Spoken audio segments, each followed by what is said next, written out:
তামাকের আগ্রাসনে শুধু কৃষি নয়, পরিবেশেও নেমে আসছে ভয়াবহ বিপর্যয়। তামাক প্রক্রিয়াজাতকরণের কাজে প্রতি বছর পোড়ানো হচ্ছে লাখ লাখ টন কাঠ। উজাড় হয়ে যাচ্ছে পাহাড়ি বনভূমি। সরেজমিন রিপোর্টের পঞ্চম পর্বে আরও জানাচ্ছেন শাইখ সিরাজ। মাতামুহুরীর কোল ঘেঁষে কাকড়া গ্রাম। নদী তীরেই কয়েক শত প্রান্তিক কৃষকের বাড়ি, প্রতিটি বাড়িতেই তামাকের চুল্লি।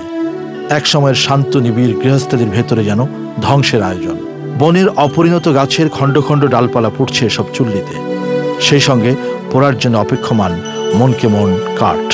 সে লাকড়িগুলো আসতেছে কই থেকে? বিভিন্ন চোরাকার বাড়িরা, এই যে এদিকে ডুলাঘার আছে, এদিকে আমাদের কাকারার বনাঞ্চল আছে, নলবিলার বনাঞ্চল আছে। এই বনাঞ্চলগুলো থেকে গাছ কেটে, কচি গাছ কেটে বিভিন্নভাবে সেগুন, গর্জন, গামারি আর এমনি নানা নতুন জাতের গাছ কেটে এগুলোকে লাকড়ি বানিয়ে সরবরাহ করা হচ্ছে আর কি। সারা গাছ বা বনাঞ্চলে নিপাত করতে ওইখানে।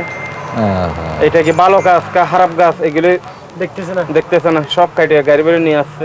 শুধু এই তামাক ঝলসানোর কাজেই দু জেলায় 16,000 চুল্লিতে পড়ছে 96 লাখ মেট্রিক টন কাঠ। আপনি একটু দক্ষিণ দিকে দেখেন, পাহাড়টা দেখতেছেন তো, গভীর অরণ্য ছিল।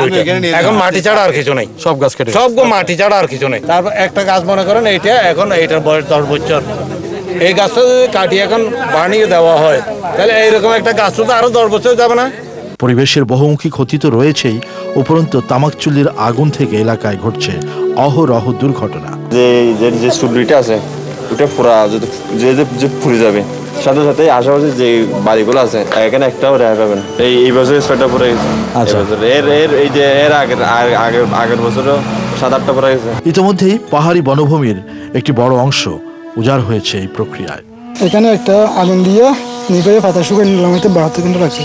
35 মন লাগানো হয়েছে এখানে। 35 মন লাগছে এক একটা চুমনিতে। ভয়াবহ চিত্র দর্শক।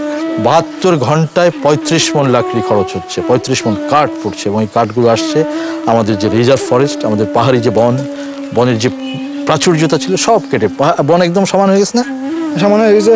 বনে কিছু আছে, ছাতা হয়েছে না এখানে। কোম্পানির এই দুর্গগুলোতে প্রতিদিন পুড়ছে হাজার হাজার টন কাঠ। পুড়ছে পরিবেশ, কৃষক এবং কৃষির পূর্ণাঙ্গ দেহ। বছরের পর বছর ধরে কোম্পানিগুলো বলি আওড়াচ্ছে পরিবেশ রক্ষার জন্য, লোক দেখানো বৃক্ষরোপণ করছে। সুকৌশলে পরিবেশ ধ্বংসের এই লীলা শেষ হোক, এটা এই অঞ্চলে সবার দাবি। চকরিয়ার কাকড়া থেকে শাইখ সিরাজ, চ্যানেল আই।